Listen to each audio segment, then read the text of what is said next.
Eu sou a Dayana.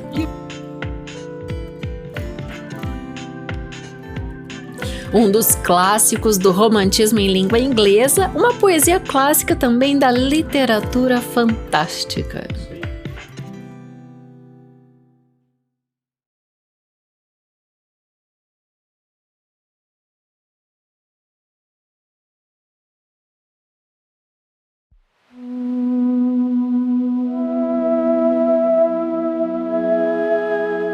A Balada do Velho Marinheiro, de Samuel Taylor Coleridge.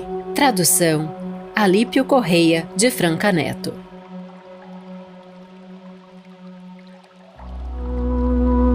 Creio sem hesitações que há mais naturezas invisíveis que visíveis no universo. Mas quem nos descreverá a família de todas elas, assim como os graus e as relações e as características e as funções de cada uma? O que fazem? Que lugares habitam? A mente humana sempre desejou o conhecimento dessas coisas, mas nunca o alcançou. Enquanto isso, é saudável, não nego, contemplar, seja em espírito, seja num quadro, a imagem de um mundo maior e melhor, para que o intelecto, acostumado às minúcias da vida atual, não se encolha demasiado e não mergulhe por inteiro nas cogitações triviais. Mas, ao mesmo tempo, devemos estar atentos à realidade e preservar o senso de proporção, para que possamos distinguir as coisas certas das incertas. O dia da noite. De Bournet, Arcaiol. Argumento. Como um navio, tendo atravessado o Equador, foi impelido por tempestades à fria terra a caminho do Polo Sul. E como de lá fez seu trajeto para a latitude tropical do grande Oceano Pacífico, e das coisas estranhas que aconteceram, e de que modo o velho marinheiro retornou a seu próprio país. 1. É um velho marinheiro que detém um de três que vê. Por tua barba branca e cintilante olhar, tu me detens por quê? Agora o noivo escancarou as suas portas, e eu sou seu familiar. O comensal se apresta, principia a festa, ouve o alegre exultar. Com a escarnada mão ele o detém ainda. Houve um navio, lhe disse. Solta-me, solta-me, barbado vagabundo! Deixou que a mão caísse. Com o olho cintilante, ele o detém agora e quieto o convidado fica a escutar, como criança de 3 anos, pelo outro dominado. O convidado vai sentar-se numa pedra, vê-se forçado a ouvir. E sua fala prossegue marinheiro antigo, de olhar a refugir. O navio foi saudado, o porto evacuado. Equipagem radiante, passamos sob a igreja, sob o promontório, sob o farol adiante. À nossa esquerda, então o sol se levantava, do mar a se elevar. Era um claro esplendor.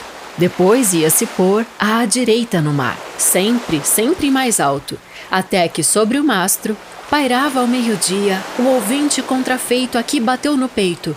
O alto fagote ouvia. Agora a noiva já ingressara no salão. Rubor rosa tem, a inclinar as cabeças, menestréis alegres, à sua frente vem. O ouvinte contrafeito aqui bateu no peito, mas é forçado a ouvir. E sua fala prossegue marinheiro antigo, de olhar a refugir. E eis que colheu os navegantes a borrasca, tirânica e violenta, veio nas asas da surpresa, e nosso barco para o sul afugenta. Pendiam os seus mastros, mergulhava a proa, como quem a dar gritos e golpes em perigo, persegue e pisa à sombra do inimigo. Curva à frente a cabeça, o barco assim se evade e ruge a tempestade, que ao sul nos arremessa. E, de repente, nos envolvem névoa e neve, com um frio assassino. E alto de um mastro ao vê-lo, flutuava gelo de um verde esmeraldino. E entre os blocos errantes, penhas alvejantes dão espectral fulgor. Homens não vemos e animais que conhecemos, só há gelo ao redor. O gelo estava aqui, o gelo estava ali, só gelo no lugar. E rangia e rosnava, e rugia e ululava os sons de um desmaiar. Enfim passou por nós, bem no alto, um albatroz. Vindo da cerração, em nome do Senhor nós o saudamos, como se fosse outro cristão. Comeu o que jamais comera, e lá na altura volteava sobranceiro. Rompeu-se o gelo então com o estrondo de um trovão. Passou o timoneiro. E do sul um bom vento nos soprava lento, o albatroz nos seguia, e a nossa saudação, por fome ou diversão, buscava todo dia. Em névoa ou nuvem vem, no mastro ou nu ou vem, por vésperas 9 pousar, enquanto a noite inteira em bruma alva e ligeira luzia o alvo luar. Velho marujo, Deus te salve dos demônios que de ti vão impôs. Que olhar, que te molesta? Com a minha besta, eu matei o albatroz. 2. Pela direita agora o sol se levantava, do mar a se elevar ainda em meio à bruma, e adiante à nossa esquerda deitava-se no mar. E do sul o bom vento nos soprava lento, mas ave não se via, que a nossa saudação, por fome ou diversão, acorresse algum dia. E meu ato infernal traria para todos a desgraça improvisa, pois para toda a nave eu fora a morte da ave que faz soprar a brisa. Glorioso o sol surgiu, nem rubro nem sombrio, tal qual fonte divina, e para toda a nave eu fora a morte da ave que traz névoa e neblina. Justo era em seu pensar tal pássaro matar que traz névoa e neblina. A branda brisa arfava, a espuma alva voava e o suco solto a esfiar, jamais humana voz soar antes de nós naquele mudo mar. E o vento cede, as velas cedem, quem iria tristeza mais triste encontrar? E nós falávamos tão só para romper o silêncio do mar. E num ardente céu de cobre, ao meio-dia, em sangue o sol flutua, pairando bem em cima do alto mastro, não maior do que a lua. Dia após dia, o barco ali, dia após dia, sem sopro ali cravado, ocioso qual uma pintada embarcação num oceano pintado. Água, água, quanta água em toda parte e a madeira a encolher. Água, água, quanta água em toda parte, sem gota que beber. O próprio abismo apodrecia, como a Cristo aquilo foi se dar. Coisas viscosas e com pernas rastejavam sobre o viscoso mar. Santelmo urdia à noite um curiscar de açoite, turbilhão e tropel. A água, um óleo de bruxa, verde, azul e branca, ardia sob o céu. E alguns em sonhos garantiam ver o espírito que atormentar nos deve, 9 braças ao fundo havia nos seguido, do lar de névoa e neve. O calor e a aridez tinham secado a língua, que até a raiz afligem, e não podíamos falar como se a nós sufocasse a foligem. Ah, então, ai de mim, que olhares mais terríveis tive de velho e moço. Com a cruz para o algoz, ataram o albatroz em torno a meu pescoço. 3. Um tempo de cansaço, a seca na garganta, no olhar vidrado um véu, cansaço. E que luzir em cada olhar vidrado, cansado atrás de um véu. Quando eis que, de repente, os olhos no poente, eu vi algo no céu.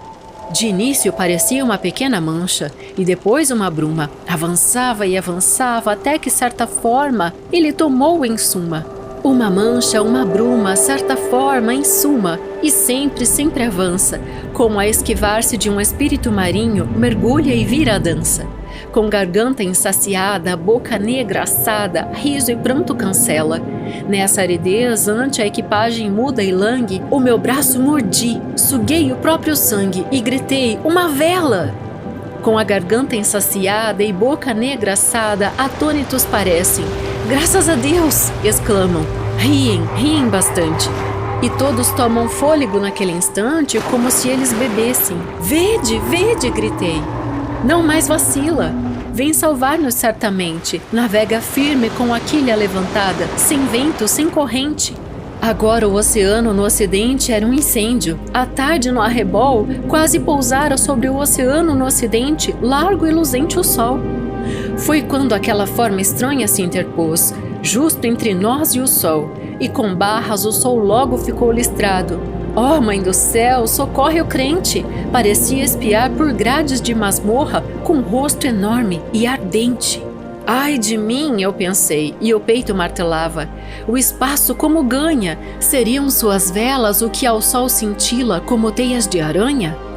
O arcabouço talvez que encerra a luz do sol em grades de madeira? Seria essa mulher sua tripulação? Ela seria a morte? A morte é a companheira? Ou ambas que lá estão? Seus lábios eram rubros, seu olhar lascivo, sua trança áurea amarela, sua pele como a lepra era de um branco forte. Ela era o próprio pesadelo, vida em morte, que o sangue humano gela. Chegou a nua carcaça e o par a jogar dados fazia desafios. É o fim do jogo, a mulher diz. Ganhei, ganhei! E dá 3 assobios. A orla do sol mergulha, fogem as estrelas, é escuridão total. Num sussurrar distante, sobre o mar dispara o navio espectral. Tudo ao redor o ouvido escuta-o e o olhar perpassa. Em meu peito o temor, meu sangue vital sorve como numa taça. Apagam-se as estrelas, densa é a escuridão. Livre da face do piloto, há a luz junto ao timão. Nas velas o orvalho é um suor. Até que a lua sobe ao longe do oriente, nos cornos envolvendo a estrela refulgente, junto à porta inferior. Um por um, pela lua que os astros acuam, sem tempo de gemer ou suspirar, todos viram meu rosto com horrenda angústia e maldição no olhar. 4 vezes 50 a soma de homens vivos, que, sem suspiro e sem gemido algum, como um baque pesado, quais massas inertes, caíram um por um.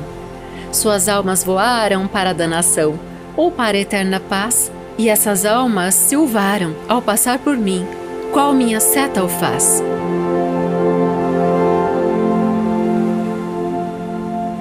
Quatro. Tenho medo de ti, ó velho marinheiro, de tua mão escarnada, e tu és alto e esguio e escuro como a areia dos mares estriada. Tenho medo de ti, do olhar teu cintilante e da escarnada escura mão. Convidado nupcial, não temas, este corpo não tombou, ainda não. Ah, sozinho, sozinho, inteiramente só, num largo, largo mar, e nunca nenhum santo se apiedou da minha alma a agoniar. Uma tripulação tão grande e tão bonita e toda ali morreu, e milhares, milhares de viscosos seres vivendo, e também eu. Lancei os olhos sobre o oceano putrescente, e os vazios desolados ao convés putrescente, desviei os olhos e os mortos lá deitados. Olhei para o alto e quis orar, mas não jorrou nenhuma reza só. Um sussurro malvado fez que o coração secasse como pó. Cerrando as pálpebras, mantive-as comprimidas. Como veias, os glóbulos pulsavam, enquanto o mar e o céu, enquanto o céu e o mar, jaziam como um peso em meu cansado olhar, e os mortos me rodeavam. Os seus membros, nem fétidos nem pútridos, destilavam um suor gelado. Os seus olhares, os olhares que me olharam, jamais haviam passado. Mesmo a alma superior, a maldição de um órfão pode danar com seu poder. Mais horrível, porém, é quando o olhar de um morto a nós vem maldizer. 7 dias e noites vi tal maldição, e não podia morrer. A lua viajante alcançava-se no céu. Nenhum lugar seu lar, doce subia, acompanhada de uma estrela ou 2 a brilhar. Qual geada de abril, zombaram os seus raios do mormacento oceano. Mas onde a sombra imensa do navio jazia, ainda a água do mar enfeitiçada ardia, um rubro imoto e insano. Além da sombra do navio, serpentes d'água, veja em minha agonia. Movem-se em trilhas de candura que fulgura, e quando se erguem, chispam lâminas de alvura das luzes de magia. Dentro da sombra do navio, as ricas vestes, suas vestes ricas vejo, de azul, negro veludo ou verde que rebrilha, nadam e se novelam quando cada trilha de áurea chama é um lampejo. Felizes criaturas, a beleza vossa não há quem represente, uma fonte de amor jorrou deste meu peito, e a bendice inconsciente, um bom santo de mim por certo se apiedara, e as bendice inconsciente. Naquele mesmo instante orar eu já podia, e o albatroz meu colar se desprendeu de meu pescoço e mergulhou como chumbo no mar. 5. Ó sono que é de polo a polo amado, suave essência e calma. Nós devemos louvar Maria no seu trono. Foi ela quem mandou este suave sono que desceu em minha alma. Sonhei que os baldes, tanto tempo no seu ócio ditoso no convés, encheram-se de orvalho, mas quando acordei, era chuva ao invés. Molhadas minhas vestes, úmidos meus lábios, minha garganta fria, por certo havia bebido nos meus sonhos e o corpo ainda bebia. Eu então me movi, mas não sentia os membros. Tão leve estava, quase imaginei que no meu sonho havia morrido e era espírito em êxtase. Mas logo ouvi um vento que rugia ao longe, um rumor afastado, mas só este som já sacudiu todo o velame, ressequido e esgarçado. A vida irrompe no ar, sem flâmulas de flama, coriscam sobre os mastros, indo e voltando à frente e atrás rapidamente, e dentro e fora, para trás e para frente, dançam em meio aos astros. E o vento ao vir ruge mais alto, qual carriça, suspiram velas, cordas, e a chuva se despeja de uma nuvem negra, como a lua em suas bordas. Ainda lá estava a lua, quando negra e espessa a nuvem se partiu. Como de alto penhasco tomba a catarata, o relâmpago veio numa linha exata, um fundo e largo rio. Nunca atingiu o barco o rumoroso vento, e o barco era impelido. Por sob a lua e o coriscar os mortos deram, sim, deram um gemido. Gemeram, se moveram e depois se ergueram, sem falar, sem olhar. Mesmo em sonho, era estranho ver tanto homem morto do chão se levantar. Manobra o timoneiro, a nave se desloca e sem nenhuma aragem. Os marujos se põem a trabalhar nas cordas e tal como antes agem. Instrumentos sem vida tornam-se seus membros. Que tétrica equipagem! Postado frente a mim, puxando a mesma corda, era-me companhia, joelho com joelho, o corpo de um sobrinho, mas nada me dizia. Tenho medo de ti, ó velho marinheiro, por que convidado te espantas? Em vez de seus espíritos atormentados, ora os cadáveres estavam animados por legião de almas santas. Pois quando amanheceu, os braços de seus caídos ao mastro envolve o bando. Das bocas se elevaram lentos sons suaves de seus corpos passando. Voava à volta, cada som suave e rumo ao sol subia, e lento eles tornavam, um por um agora em harmonia. Ouvia às vezes, como que a chover da altura, a voz da cotovia. Às vezes toda a passarada em seu gorjear que parecia encher o céu e o mar com doce melodia. E ora lembrava alguma flauta solitária, ora instrumentos agrupados. Mais tarde se tornava um canto angelical que os céus ouvem calados. Cessou. Mas no velame até ao meio-dia segue um murmúrio ameno, igual ao do regato no frondoso junho, que oculto no terreno embala a noite inteira os bosques a dormir com seu canto sereno. Até ao meio-dia o navegar foi calmo, mas sem nenhuma brisa, impelido por baixo, lenta e livremente, nosso navio desliza. 9 braças ao fundo, sob a quilha, do lar de névoa e neve, o espírito se esgueira, é quem empurra o barco num movimento leve, o canto do velame para ao meio-dia, e o navio parar deve.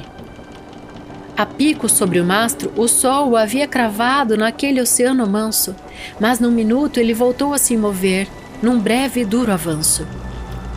À frente e atrás, não mais que o meio do meu casco, num breve e duro avanço.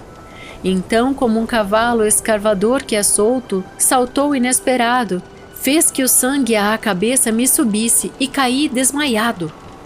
Quanto tempo durou o desfalecimento, eu não sei afirmar. Mas antes de vivente vida novamente, eu pude ouvir e discernir em minha mente um par de vozes no ar. Este? Disse a primeira. O homem então é este? Por Cristo que morreu por nós. Sua mão funesta é que prostrou com uma besta o inocente albatroz. O espírito que habita inteiramente só, o lar de névoa e neve, amava aquele pássaro que amava este homem que o mataria em breve. A segunda, entretanto, era uma voz mais doce, doce quanto o maná, disse ela. Este homem fez bastante penitência e muito mais fará.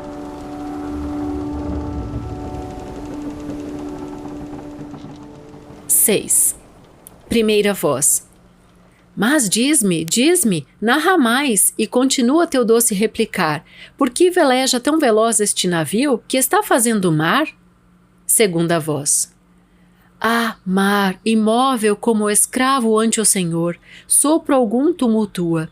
Seu grande olho brilhante, imerso no silêncio, volta ele para a lua.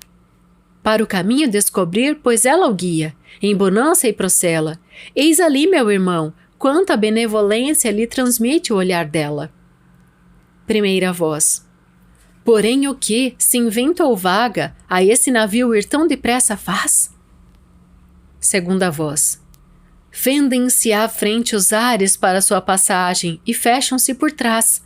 Mas não nos retardemos. Cada vez mais alto foge, irmão, como eu fujo. Sempre mais devagar irá navio andar, despertado o marujo. Voltei a mim, e, como quando o tempo é calmo, seguia o barco avante. Plácida noite era alta a lua, e vi reunidos os mortos nesse instante. Todos de pé lá no convés que deveria ossuário se chamar. Todos em mim fixaram seu olhar de pedra, que brilhava ao luar. Jamais havia passado a angústia de sua morte, a dor, a maldição. Meus olhos de seus olhos não podia tirar e erguer em oração. E eis que me é dado ver de novo o oceano verde. Rompera-se a magia. Perscrutei o horizonte, mas eu vi bem pouco do que ver se podia. Era eu como quem vai, com medo e com temor, por deserto lugar, e tendo olhado à pressa para trás, prossegue sem nunca mais olhar, porque bem sabe que um demônio assustador pisa em seu calcanhar. Entanto, logo sopra um vento sobre mim, sem moção, sem barulho. O seu caminho não passava pelo oceano, na sombra ou no marulho. Agitou-me os cabelos, abanou-me a face, como a aura faz na primavera. Mesmo a mesclar-se estranhamente os meus temores, de boas-vindas era. Veloz, veloz voava a nave, suavemente velejando porém, e branda, branda brisa para mim soprava, para mim, mais ninguém. Ó sonho jubiloso, é o topo do farol. O que há visto afinal? Aquilo é promontório? Aquilo é mesmo a igreja? É o meu país natal? Cruzando a barra, entrávamos no porto, e em pranto a Deus orei assim. Senhor, desperta a mim agora, ou então dá-me o sono sem fim. A baía brilhava como um claro espelho, tão lisa a face sua, e por sobre a baía o luar se distendia e o reflexo na lua. Cintilava o penhasco e assim a igreja no alto, que é o seu coroamento, e o plenilúnio mergulhava na quietude e o imóvel catavento. E toda aquela alvura a muda luz fulgura, e da luz vem por fim vultos variados que eram sombras ostentando as cores do carmim. As sombras de carmim se apressam rumo à proa e se postam ali. Nesse instante voltei os olhos ao convés. Cristo meu, o que vi! Cada corpo estirado, exânime e estirado, e pela Santa Cruz, por sobre cada corpo havia um serafim, um homem todo luz. Com as mãos acenando, o seráfico bando era visão superna. Sinaliza para a terra em seu fulgor, cada um uma lanterna. E o seráfico bando as mãos ia acenando, em silêncio perfeito, em silêncio, mas ó, caía este silêncio qual música em meu peito. Nisto, o bater de remos e o brado do piloto fazem que me alvorote. Fui forçado a lançar os olhos para o mar e vi surgir um bote. O piloto a seguir, com o ajudante seu, ouvi se aproximar. Era alegria, ó Deus do céu, que nem os mortos podiam arruinar. E lá vi um terceiro, era o ermitão piedoso. Escutei sua voz, a alta voz com que entoa os seus hinos de lua, que nos bosques compôs. Ele há de me absolver, ele há de me lavar do sangue do albatroz. 7. Vive o ermitão piedoso nesse bosque anoso que desce para o mar. Qual doce eleva sua voz altissonante. Como marinheiros vindos de qualquer quadrante, ele ama conversar. De manhã se ajoelha e ao meio-dia e à tarde tem fofo travesseiro, o velho e apodrecido toco de carvalho que o musgo envolve inteiro. O bote aproximou-se e ouvi as suas vozes. Ora, é estranho, é irreal. As belas luzes onde estão, que ainda há pouco nos faziam sinal? Estranho a fé, disse o eremita. Nem resposta deram a nosso brado. A tabica empenada e veio o seu velame ressequido e esgarçado. Nunca vi nada igual em minha vida, a menos que seja comparado aos espectros das folhas mortas, essa turba que ao leito do regado entope e rouba. Quando na moita de era a neve se demora, e o mocho pia para o lobo que devora os filhos da loba. Meu Deus, como é sinistro seu aspecto! É do outro a voz aflita. Estou morto de medo! Avante, avante! Clama animado o eremita. O bote veio e se encostou junto ao navio. Eu não falei nem me movi. O bote veio e se encostou sob o navio. E em um som súbito ouvi. Na água um surdo rumor, sempre mais alto e horrível. O abismo todo inunda. Ele corta a baía, ele alcança o navio, que como o chumbo afunda. Aturdido deixou-me o som alto e medonho que sacudiu o oceano e o céu. Como afogado há 7 dias, eu suponho, boiou o corpo meu. Porém, com o piloto, rápido qual sonho, no bote, vejo-me eu. No redemoinho do naufrágio, o bote gira ao redor, depois silêncio, exceto o monte que defronte repetia o fragor. Movi meus lábios. O piloto deu um grito e tombou desmaiado. O ermitão santo ergueu os olhos e rezou, ali mesmo a seu lado. Tomei os remos. O ajudante do piloto se pôs a delirar. Longo tempo arrastou ruidosa uma risada, os olhos a rolar. Ha, ha, disse ao cabo. Agora sei que o diabo também sabe remar. E por fim, eis-me ali, pisando em terra firme, na própria terra minha. Quando o ermitão depois abandonou o bote, de pé mal se sustinha. Absolve-me, santo homem. E o sinal da cruz o eremita me fez. Diz-me depressa, inquiriu ele. Diz, te peço, que espécie de homem és? Esta carcaça desde então foi torturada, por atroz agonia, e apenas quando eu relatava minha história, livre dela me via. Sempre aquela agonia e sempre em hora incerta, retorna desde então, e enquanto a minha história tétrica não conto, queima-me o coração. Tenho um estranho dom do verbo, e como a noite errar de terra em terra é meu destino. No momento em que vejo um rosto num lugar, eu sei que é o homem que precisa me escutar, e meu caso lhe ensino. Quem suporta o clamor que jorra àquela porta? Os comensais lá estão. Mas no jardim a noiva e as damas de honra cantam sob o caramanchão. Oh, escuta o humilde sino do Ângelus que agora me convida à oração. Convidado nupcial, esta alma esteve só num largo, largo mar. Era tão vasto e tão vazio que o próprio Deus lá não devia estar.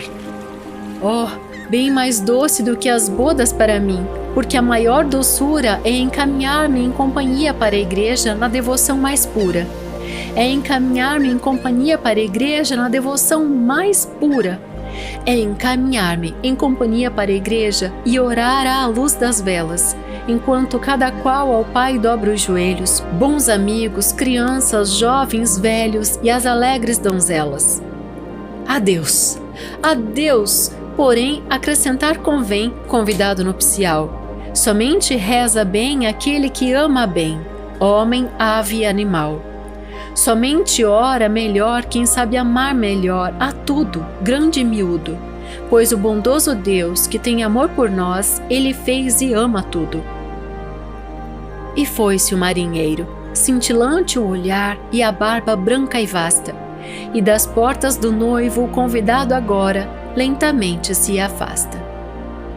Caminhou como alguém a cujo senso aturdem, desvario e ressabiou, e na manhã seguinte levantou-se um homem mais sombrio e mais sábio.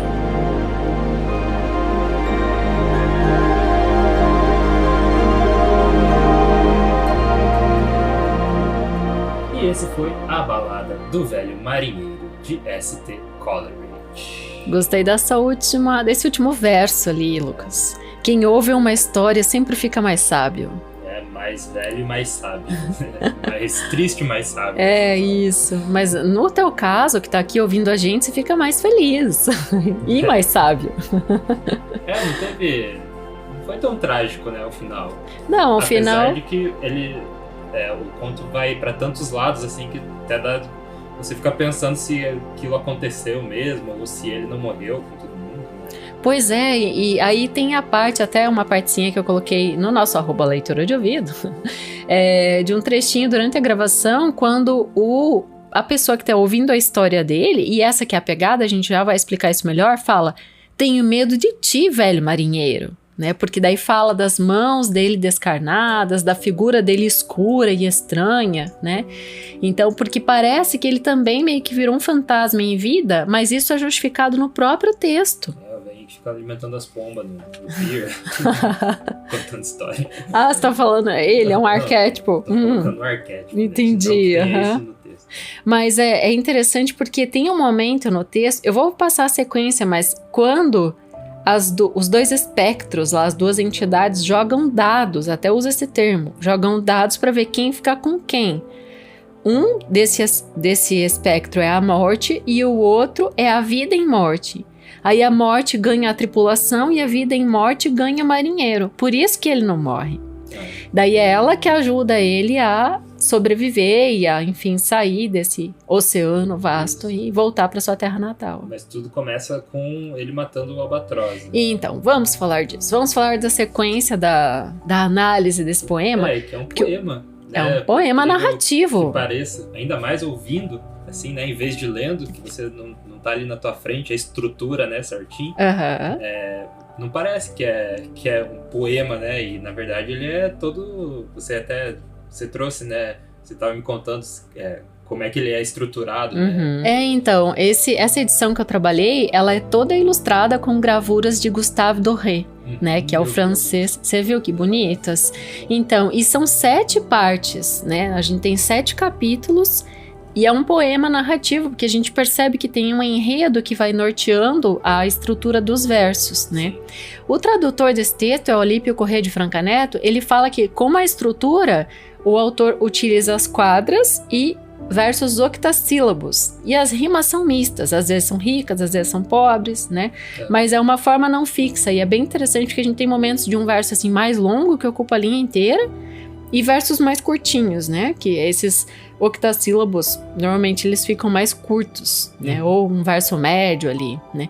Mas o albatroz, já que você levantou, albatroz é uma ave que, quando o assunto é mar, né? É navegação, normalmente ele aparece. Sim, navio negreiro, isso, né? Que eu ia falar. Bem evidente. E também é uma peça importante ali na narrativa. Navio negreiro. Liberdade ali no navio negreiro. Isso, e significa também uma boa nova sempre para os marinheiros. É uma ave de boa sorte. Só que aqui no poema é tratado como uma metáfora, porque o velho marinheiro tem a infeliz ideia de acertar o albatroz com uma besta. Né? Então, a partir daquele momento, a ave que trazia a chuva, a brisa, a aragem, até mesmo o vento para que as velas conduzissem o navio para o seu destino, que nesse caso aqui eles estavam rumo ao Polo Sul, eles tinham cruzado a linha do Equador, então é interessante geograficamente a gente situar isso, e tá no próprio argumento. E isso é muito legal porque o texto abre com o argumento. Primeiro, na verdade, abre com uma epígrafe. Uma epígrafe um tantinho longa, e eu fui ver, o Thomas Burnett, que é o autor dessa epígrafe que o Coleridge escolheu, era um escritor e teologista inglês. Né? Então, essa epígrafe fala, né, já questiona pra gente, né, das coisas que estão além da nossa visão, que a gente não pode palpar, e já dá essa dica que vai ter fantasia, né? Vai ter o fantástico, o insólito no texto. Eu também vejo que tem esse arrependimento, né, do marinheiro. Isso Sim. acontece por ter matado o albatroz, e esse arrependimento, de alguma forma, é recompensado, né, por ele conseguir voltar para a terra firme com a ajuda dos companheiros mortos. E esses companheiros mortos, nesse momento, eles são os corpos deles, né, a ossatura, é possuída por serafins, né? No fim do conto ele revela que são esses anjos que depois sobem como lanternas no céu, né? Então é muito bonito a figuração toda que esse poema provoca na gente, né? No argumento ele explica como um navio tendo atravessado o Equador foi impelido por tempestades à fria terra a caminho do Polo Sul e como lá fez seu trajeto para a latitude tropical do grande Oceano Pacífico e das coisas estranhas que aconteceram, de modo que o velho marinheiro retornou ao seu próprio país. Quando ele mata o albatroz, né, que tem essa infeliz ideia, então acerta com a besta, o que acontece? Toda essa aragem, essa brisa, tudo que fazia com que o navio fosse adiante para esse seu objetivo chegar ao Polo Sul, cessa. Acaba toda a comida, toda a água, enfim, eles ficam com toda a água ao redor, mas morrendo de sede, e esse verso é bem clássico. Água por toda a parte, mas nenhuma para beber, né? Então tem essa repetição da palavra água, que também nos marca muito ali, você começa a ficar com a boca seca ao ler o poema, né? E em seguida todos começam a morrer, mas antes disso, eles viram a cara pro velho marinheiro que mata o albatroz e penduram no pescoço dele. O albatroz no pescoço dele, e aí inclusive em Frankenstein, da Mary Shelley, ela cita o T.S. Coleridge. T.S.? Meu Deus. T.S. ST, ST. No texto.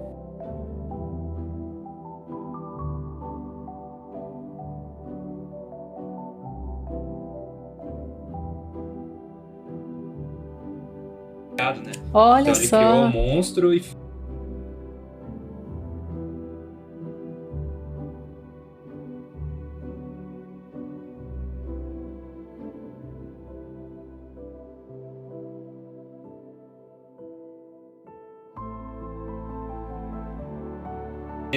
Olha só que intertextualidade legal que você trouxe aí. E assim, a Mary Shelley coloca ali que é esse peso carregado aí em volta do pescoço do Frankenstein. Era como o albatroz carregado aqui no Velho Marinheiro. Inclusive ela cita o Coleridge. Essa linha que você traz aqui é bem legal porque o Coleridge, ele inspirou o Shelley, Percy Shelley, né, e consequentemente a Mary. Inspirou o Quincy e o Lord Byron, né, que eles vieram depois, né, do Coleridge. Então, essa expressão, um albatroz em torno do pescoço, né, an albatross around their neck, que tá assim lá no original, né, The Rime of the Ancient Mariner, né, que é o nome da e esse realmente fala quando você tem que transpor, né, algo muito pesado, um fardo para alcançar seus objetivos. O equivalente a carregar sua cruz, né? Aqui pra gente, né? Cada um carrega sua cruz e tal. Mas então essa ave marinha é usada como metáfora, né? E pros marinheiros traz boa sorte, e a gente tem essa amplificação desse mito no território inglês com a criação dessa expressão que a gente acabou de explicar aqui, né? Só quando entre as duas entidades ali que fazem esse sorteio de dados, e até uma parte assim que se fica, nossa, o que é isso? Primeira voz, segunda voz, né? Que entra assim a narrativa e cada uma fala uma coisa, e a vida e morte que fica com o marinheiro. Então, como a morte que fica com a tripulação, todo mundo morre depois disso, né? E daí ele se vê totalmente sozinho. Eu acho que esse é um castigo tão grande para uma pessoa, né? Imagina o tamanho do arrependimento do cara de ter soltado a besta em cima do albatroz. Um navio enorme, cita, né, ali que são são 200 tripulantes. Isso, que a gente faz a conta, né? Tem essa, eu acho que usou para entrar na métrica ali também da poesia, né, em vez de falar 200. É verdade, bem lembrado.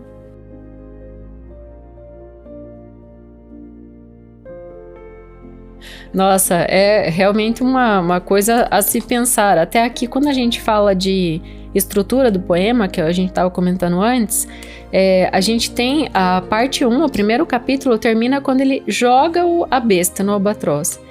O capítulo 2 termina quando ele recebe o albatroz pendurado no pescoço. Então, como a cruz para o algoz atar um albatroz em torno ao meu pescoço. Né?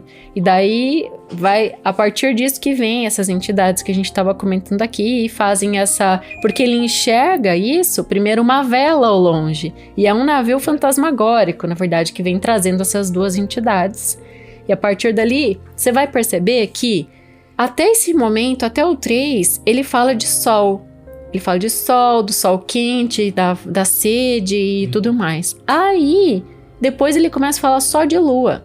Então, quando a tripulação morre, parece que tudo é noite, né? Parece que todas essas sequências de dias e dias que ele passa à deriva, com o navio encalhado, digamos assim, é tudo escuro. Ele passa muito por gelo também. É, gelo, frio, né?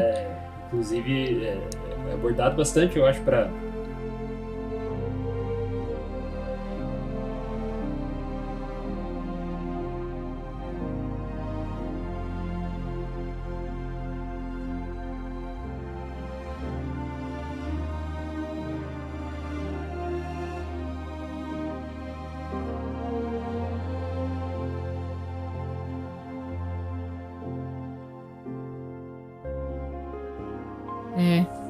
É 4 vezes 50 e não 5.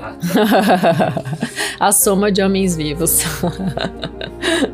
Porque senão, pelo amor de Deus, os matemáticos vão trucidar a gente. Somos das letras, mas não tão fora da casinha assim. Eu ia falar, não tem matemático ouvindo, mas a gente tem engenheiros aí que ouvem. É verdade. Então, nesse cenário que tudo é noite, é interessante que vai vindo outras criaturas, né, Lucas? Outros insólitos vão surgindo. Ele até fala de criaturas aquáticas de rara beleza, né? E que primeiro ele cita que o mar vira aquele espécie de lodo, né? Aquela coisa estranha. E depois vem essas criaturas todas. E uma chuva que começa a cair reanima os cadáveres da tripulação, que a gente estava comentando antes, né? E que depois saem dos cadáveres como serafins. Agora, ele retorna à sua terra natal, mas não acaba por aí. Não é um happy end, porque ele recebe um castigo. Olha o castigo. Contar a sua história. Então, que dá esse castigo pra ele, né? É o ermitão lá do final do texto. Ermitão ou eremita? Eremita. Nossa. Só um pouco de mistura de palavra aqui. Mas o que a gente não falou antes, que eu acho que para situar quem começa a ouvir a história, é que eles estão numa festa de casamento. E ali, de 3 caras que tá passando por ele segura um. Isso é o primeiro verso, né? Dos 3 que vem, ele segura um e começa a contar a sua história pra esse. Faz o cara sentar numa pedra, você tem que me ouvir. Porque o castigo dele é esse, é contar a história. Ele fala que enxerga o rosto da pessoa e sabe que ele tem que falar tudo aquilo pra aquela pessoa, pra ele se aliviar um pouco desse karma, né? De ter matado o albatroz. Quando o cara, esse convidado nupcial, termina de ouvir a história, ele fica tão desolado que ele larga a festa e vai caminhar por aí, meio desvairado, né? E na manhã seguinte, levanta-se um homem mais sombrio e mais sábio.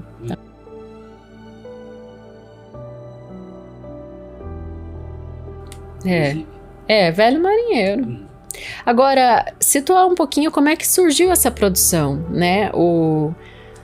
A Balada do Velho Marinheiro, ela saiu em 1798, a gente tá falando do final do século XVIII ainda, né? Mais raro a gente trazer textos do século XVIII, mais comuns XIX e XX, né? Até meados, mas...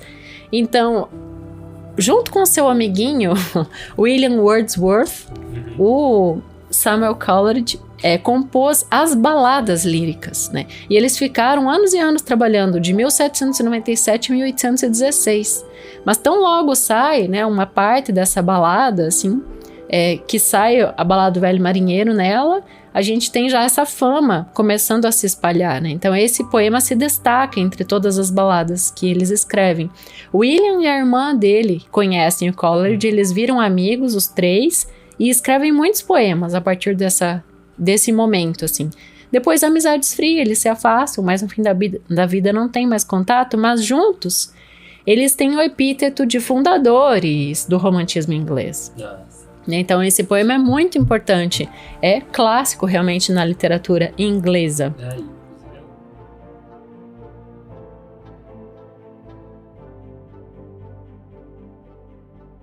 E é interessante o próprio conceito de balada, né? Por que eles usaram o lyrical ballads, né? Tipo, esse nome mesmo.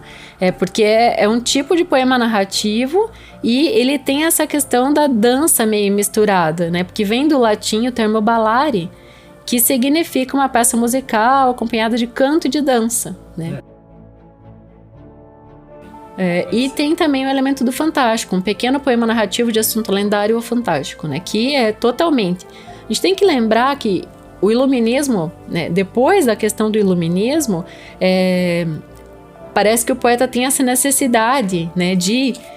Ele faz esse poema e daí depois disso ele faz a biografia literária um tempo depois, e ali é um texto onde ele explica, igual aquele em que o Corvo... o Poe explica o que ele usou em O Corvo, né, a filosofia do texto em si, que a gente já falou bastante disso na reedição do poema. Ele explica por que ele teve algumas opções, algumas escolhas em compor a balada dessa forma. Falando do Coleridge agora, vamos falar um pouco da vida dele em si? Sim. Biografia e tal. Mas vamos falar desde o nascimento aqui, né? Então, que foi em 21 de outubro de 1772, nasce no Reino Unido. Ele é filho do segundo casamento do pastor protestante John Coleridge. E então, ele já tinha um filho chamado Frank, né? O John, o pai dele. Só que quando vem o Samuel, ele fica meio que preferido da família naquele momento.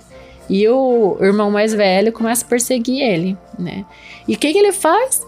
Ele foge de casa e vai para a biblioteca. E aí que nasce o grande gosto por literatura de Samuel Coleridge, né? Que ele passa a ler bastante, desperta essa paixão, né? Mas quando o pai dele morre, ele é obrigado a estudar em instituições religiosas em Londres. E isso causa um certo trauma. Depois ele perde os irmãos e escreve então um dos seus primeiros poemas, se chama Monody. Ele perde um irmão em 1790 e uma irmã em 1791, tipo, um em seguida do outro, né? Então, e a partir daí também começam os problemas de corpo e mente da vida de Samuel Coleridge, porque vícios em seguida...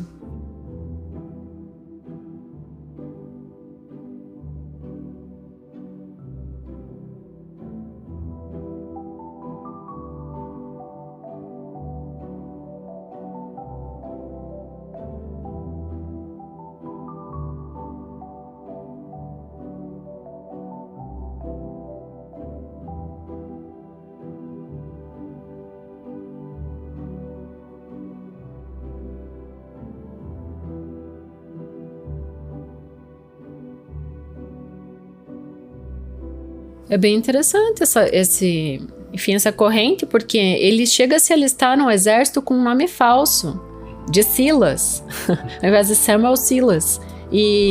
Só que isso porque ele estava com muitas dívidas, mulheres, enfim, problemas com mulheres e álcool. E ele não tem nenhuma habilidade para montar ou para atirar, e ele acaba não sendo enviado para campos de guerra, por sorte, né? Senão, nesse momento, podia ter sido enviado para a França, por exemplo, que historicamente tinha um embate ali acontecendo. Aí um irmão dele, com sua influência, consegue a baixa dele no exército, dizendo que ele tinha insanidade mental. Então, a gente tem essas historinhas que vão surgindo, né? Mas ele já tinha ganho prêmios, inclusive por algumas defesas, assim, textos escritos, né? E ele defendia muitas ideias evolucionárias. É aqui que entra o amigo que ele se casou com a irmã, se não me engano, é a irmã mesmo desse amigo, que é do Robert Southey, que depois acaba virando advogado, mas eles têm um plano de ir para a Pensilvânia, fundar uma seita que se chama... Na verdade, uma sociedade utópica. Se chama Pantissocracia, né? Só que daí esse amigo desiste, e ele, até então, ali na Universidade de Cambridge, que eu não falei que ele tinha ingressado, né? Mas ele ingressou na universidade, apesar de nunca ter terminado o curso. Ele fazia muitas palestras com essas ideias evolucionárias, viajavam para falar da pantissocracia, e depois acabou não dando certo essa parte da sociedade, mas ele fez uma sociedade de casamento, então que ele se casa com a Sarah Frinker, que é a cunhada do Southey, né, o irmão, né? Com o irmão. E com ela ele tem 4 filhos. Uma curiosidade é que um dos filhos, uma das crianças, depois, mais pra frente, acaba morrendo por reação de uma vacina. Tem algumas coisas assim que vão... a gente vê a evolução da humanidade ainda, né? As vacinas ainda em pesquisas e tal, e uma das filhinhas dele morre por esse motivo. E o divórcio deles é em 1806, então eles se casam em 1795, ficam ali 11 anos casados, né? E ele viaja para a Alemanha, viaja para a Itália em busca de melhor saúde e acaba voltando para a Inglaterra. No fim da vida, como você falou, desse vício em ópio, ele não consegue se livrar desse vício e acaba indo morar na casa de um farmacêutico, James Gilman. Quando ele morre, ele é enterrado no quintal desse cara. Né? Isso é uma curiosidade sobre o autor mesmo.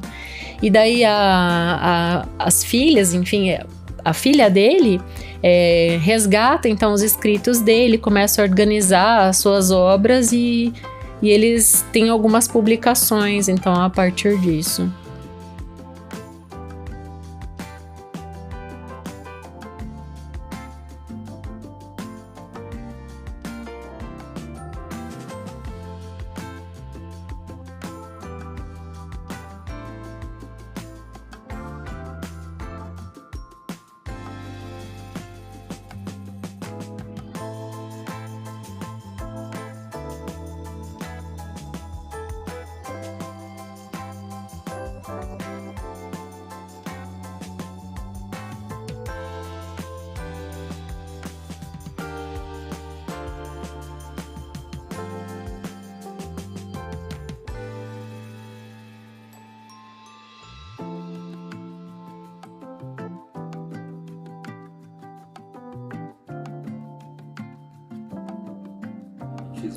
Porque em vida realmente ele não alcançou independência financeira, assim, para dizer que ele viveu da escrita, né?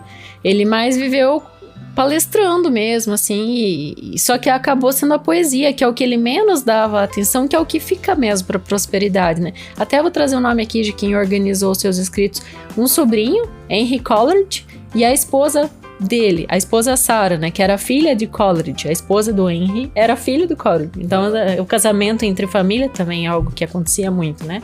Sobre esse legado que você citou, Lucas, tem uma citação que um biógrafo coloca: tão variados eram os dons e as ocupações de Coleridge, que não apenas era um poeta, crítico literário e pensador religioso, mas também jornalista, dramaturgo e filósofo, que seus feitos são difíceis de resumir.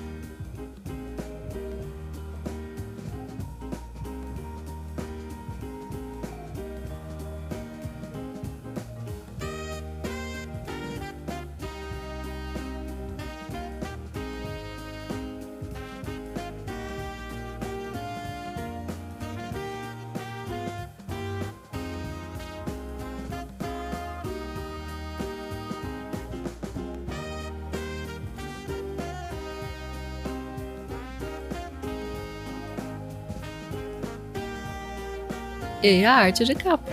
A arte de capa.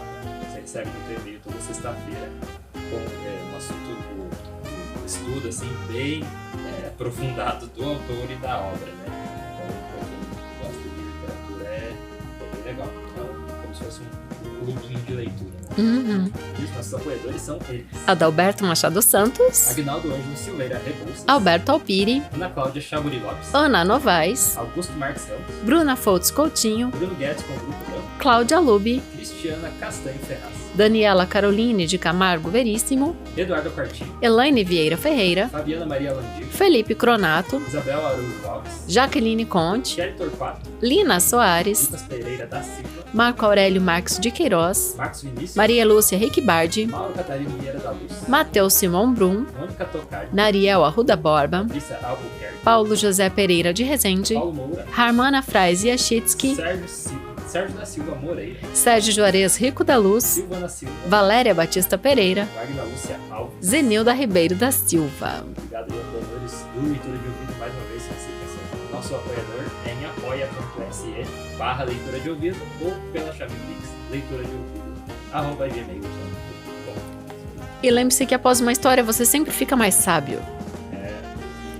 Não triste, né? Só mais sábio. Não sombrio. Depende da história. A gente vê na próxima leitura. Direção e narração, Dayana Pasquim. Edição, artes de capa e trilha sonora de abertura, de Lucas Piasecki. Produção, Roca Studios. Avalie no Spotify e na Apple Podcasts. Siga para não perder os próximos episódios. Inscreva-se em youtube.com/leitura de ouvido. Siga no Instagram Leitura de Ouvido. Fale com a gente no leituradeouvido@gmail.com. E a gente te vê na próxima leitura.